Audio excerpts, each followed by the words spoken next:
Anthony Grayling. Anthony? Oh, I'm so sorry, yes. Lost in thought for a moment there.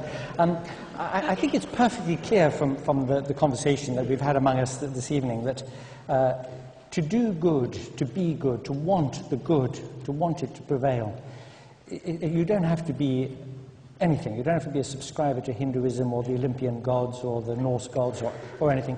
In fact, on the contrary, if you look back across the landscape of history and you see how humanity has been loaded with suffering and division and conflict as a result of religious differences, you look back, you see that early Christians of different sects who loathed one another so much that when they were thrown to the lions, they used to run to opposite ends of the thing so they wouldn't be eaten by the same lions. And you look at what's happening in Baghdad today, you think of the way history screams at us with gory throats about the atrocities that have been committed in the name of faith.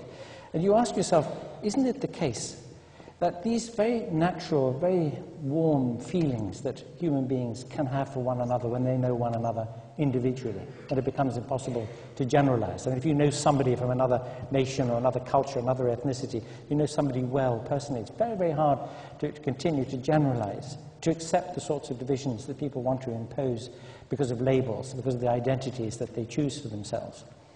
And you see that the deepest division that has existed between people in human history, recorded human history, is the set of religious differences which has been productive of so much conflict and suffering.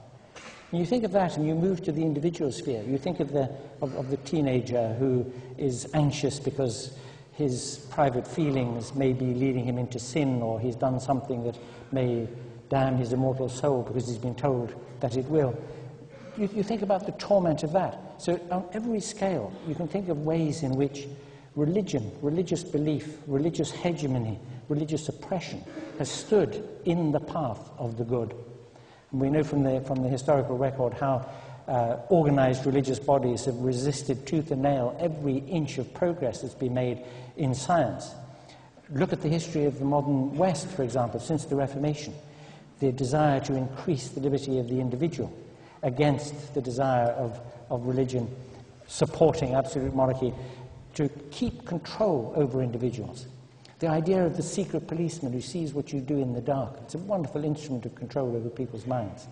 And what has been sought in the period of time that has elapsed since the Reformation has been an increasing margin of discretion for individuals that make their own choices, make up their own mind, and to live a life which is free of those trammels, in which their imagination and their will is not loaded down with ancient stories that come from the infancy of humankind. Would we be better off without religion? So much better off if only we could breathe the free air of our personal liberty, our choice, our freedom to love one another as human beings and cooperate with one another, not because of labels, not because we don't want to go to hell, but because we choose to.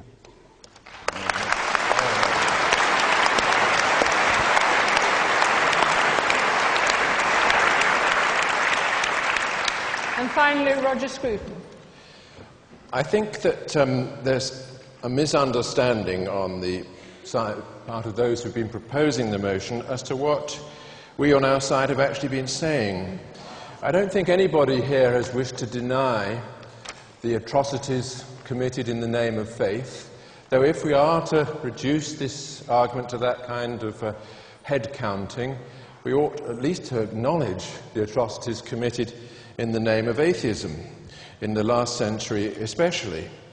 Mao Zedong, Stalin, Lenin, Hitler and a few others are pretty impressive in this regard, but these are very vulgar and unimportant arguments for us. We know that nobody in this room is remotely tempted in that direction. The real question is what religion can do in the lives of people like us. Is it something that can benefit us, or is it something that will harm us? Now, I think Professor Dawkins is absolutely right to say that religion does not produce the moral and aesthetic emotions that so many of us value. It is not at least the only producer of those things. They lie deep in human nature, perhaps alongside the religious urge, but separable from it. The question is, having been separated, do they have the same chance of survival? Now, my view is that this question is not about the truth of any particular religion, and I don't think that the question of the truth of religion is a scientific question anyway. It's a question, as Thomas Aquinas recognized, of the ultimate dependence of existence, of being, on some ground or some final explanation. But I don't think the question is about truth. The question is about whether our religious feelings, which undeniably exist, can be focused rightly or wrongly, and if they're focused rightly, whether they produce the kind of redemptive effect in our experience that religious people claim. And I would say that if focused rightly on the creator of the universe, who created it out of all-embracing love, then they will always reflect well in our individual lives. Thank you, Roger.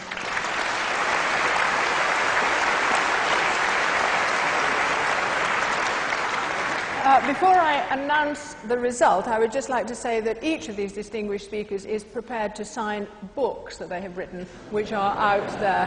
What a captive moment, just as you want the result, but you should know that.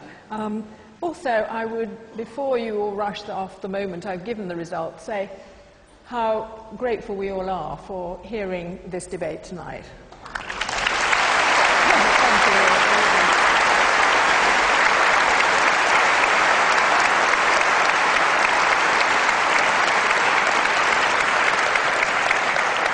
It's been effective in making up a lot of minds. There are only 100 don't knows.